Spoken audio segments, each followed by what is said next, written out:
Ça vient de tomber. 636 postes supprimés dans le Nord pour l'ex numéro 1 mondial de l'acier, ok? Mais en fait, moi, c'est la phrase qui me fait rire en bas. En fait, la phrase, on ne s'y attendait pas. On ne s'attendait pas à ça, c'est un coup de force. Mais ça fait 15 ans, 20 ans qu'on ne s'y attendait pas. Vous voyez, et tous les mois, c'est pareil. Tous les mois, ça ferme. On vit à une époque, les gens, les entreprises comme ArcelorMittal, ok, ils se disent, mais pourquoi je vais encore garder des sites dans des pays comme la France où c'est cher, l'impôt est élevé, les salaires sont élevés, entre guillemets, les frais d'infrastructure, c'est très cher.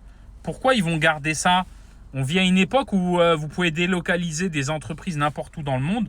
Vous faites ce que vous voulez en fait. Pourquoi ils garderaient ces gens-là? Et ça, c'est que le début.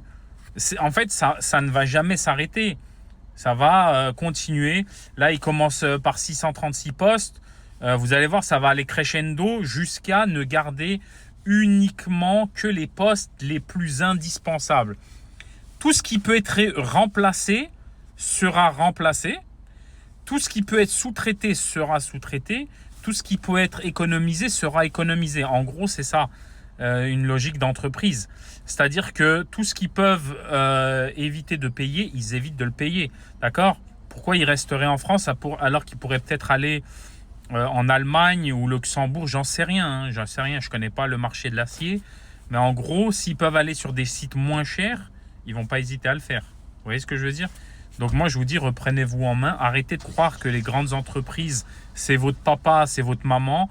Il faut arrêter de compter sur l'État français parce que eux, ils pompent les entreprises, ils pompent les travailleurs, ils pompent tout le monde. Et ils donnent même pas de solution. C'est normal, c'est pas des gens qui travaillent. Ces gens-là, ils vivent sur le dos des gens qui travaillent. Donc, c'est pas leur souci. Vous voyez ce que je veux dire? C'est triste, hein. Moi, ça me fait chier, mais c'est comme ça. Il faut se reprendre en main. Ces entreprises-là, elles vont partir à l'étranger, elles vont pas se prendre la tête, hein. Donc voilà, s'il y a des gens qui sont dans l'environnement d'ArcelorMittal dans le Nord, mettez un petit témoignage à Florent. Franchement, c'est toujours intéressant. Je sais pas moi, donner les conditions de travail, donner les conditions dans lesquelles ils souhaitent partir, parce qu'on sait que de l'intérieur, il y a toujours des dysfonctionnements que les médias ne racontent pas. Vous savez, ils racontent juste, ouais, machin, ils licencient, mais ils disent pas pourquoi ils licencient. Ok, ça, faut le dire aussi. S'il y a des gens qui sont au courant, mettez-les dans les commentaires, ça m'intéresse. Allez, soyez forts, à bientôt, ciao.